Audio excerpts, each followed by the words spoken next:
मित्रांनो, कविता गायकवाड बोलते. कसं आहे, जीवनात एखाद्याच्या देवानं जरी कुठल्या गोष्टीची कमतरता दिली तर आयुष्यभर देव कमतरता देतो. आयुष्य म्हणजे काहीच त्याच्या जीवनात फक्त ठेवत नाही.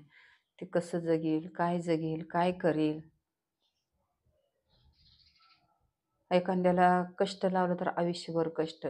एखाद्याला कष्टातनं बी बाहेर काढतं, त्याचं चांगलं होतं.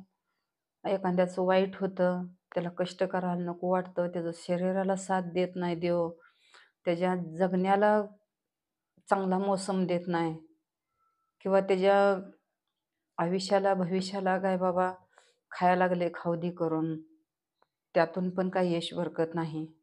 जगायचं कसं आणि वागायचं कसं, अशी पूर्ण पूर्ण मेंटल झाले मित्रांनो. हो काही हे दिसतेत ना, हो काही शिरा कशा दिसते, हो काही इकडे दिसले हो, तर शिरा किती फुगलेत माझ्या.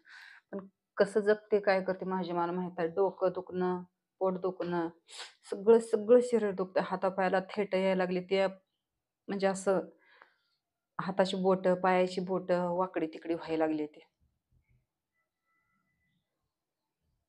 कुठंवर श्वासामध्ये दम कुठंवर ठेवायचा. त्या श्वासासला हृदयाला काय झालंय का, असं कंठ नरड्यात काय झालंय तीच काही कळेना. मग नेमकं श्वास घ्यायला सुद्धा प्रॉब्लेम एवढा तंग झालाय. कसं जगायचं आणि कसं जीवन पार पाडायचं.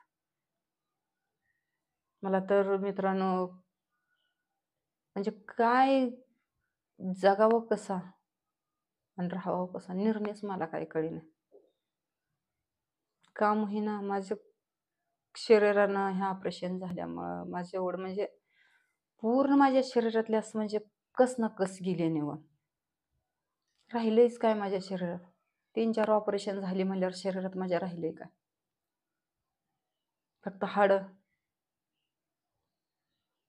ते हाडं पण आता मला वापरही नाही किंवा बसा उठाली ना, मला एक भाकरी करून खायला अवसर राहिलं नाही.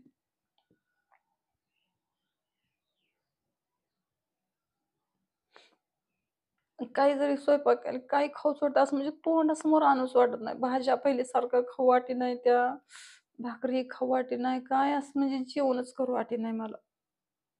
असं जेवायला बसायच्या आधी लय भूक लागते आणि जेवायला बसलं की असं उलटी झाल्यासारखं, मळमळ केल्यासारखं होतंय ना. असं अर्धी ते 3 कोरा भाकऱ्या 2-3 महिन्यात तर अर्धी 3 कोरा. त्याची तर भाकरच जाईना मला आणि एक भाकरीच्या वर मी भाकरच करत नाही. आणि त्यात जास्त डॉक्टरने एवढे ऑपरेशन झाल्यामुळे भाकरी शिळी खाऊ नका म्हणून सांगितलं. मग ते अर्धी रोजची अर्धी कोरभर वाटोळच होते, टाकूनच द्यावं लागते. घरात पण खायला कोण नाही. मग कुत्रं, मांजर काही ते जनावर ते डुकरं ते असते, मग न्यायचं बाहेर आणि टाकून द्यायचं. मग रोज जरी अर्धी कोरभर जरी वाटोळं झाली भाकरी,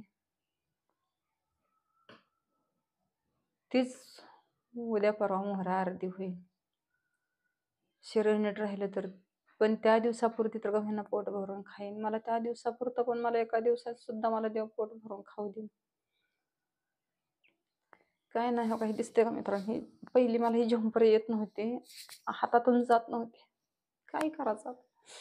देव जसं ठेवील तसं राहायचं म्हणून बी राहिलं, तर बी यश बी नाही आणि बरकत नाही. शरीरच माझं साथ देईना. हे सगळं असं करंगुळीला मुंग्या, हाताला मुंग्या आणि असं झालं म्हणजे परत एकदा असं लट करत. उठायला बी येत नाही. नुसतं दिवसभर खाटावर झोपून राहते आणि रात्रीची झोप येत नाही आणि रात्रीचा आळस दिवसभर आळस जात नाही अंगातला. खाऊ काय, जगू कसं, राहू कसं, तेच मला काही कळेना. आणि आता तर उठायला बी नाही आणि बसायला बी नाही. नुसतं असं पायाला गोळं येते, पायाला कापड बांधल्याशिवाय झोपच येत नाही. संध्याकाळ रोज नेमानं कापड आहे. 2-3 महिने झाले. एखादी शिर नस आतली दबली, आतल्यात रक्तवाहिनी बंद झाली, विषय संपला.